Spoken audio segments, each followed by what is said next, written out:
آپ علیہ السلام کی صورت دیکھتے ہی نستورہ میسرہ کے پاس آیا اور دریافت کیا کہ اے میسرہ، یہ کون شخص ہیں جو اس درخت کے نیچے اترے ہوئے ہیں؟ میسرہ نے جواب دیا کہ یہ مکہ کے رہنے والے ہیں اور خاندان بنو ہاشم کے چشم و چراغ ہیں۔ ان کا نام محمد ہے اور لقب امین ہے۔ نستورہ نے کہا کہ سوائے نبی کے اس درخت کے نیچے آج تک کبھی کوئی نہیں ٹھہرا، اس لیے مجھے کامل یقین ہے کہ نبی اور آخری زماں یہی ہیں، کیونکہ آخری نبی کی تمام نشانیاں جو میں نے تورات اور انجیل میں پڑھی ہیں وہ سب ان میں دیکھ رہا ہوں۔ کاش میں اس وقت تک زندہ رہتا جب یہ اپنی نبوت کا اعلان کریں گے، اور میں ان کی بھرپور مدد کرتا اور پوری جان نثاری کے ساتھ ان کی خدمت گزاری کرتا اور پوری جان نثاری کے ساتھ ان کی خدمت گزاری میں ہی اپنی عمر گزار دیتا۔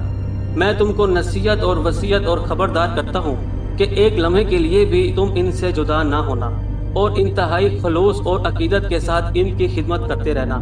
کیونکہ اللہ تعالیٰ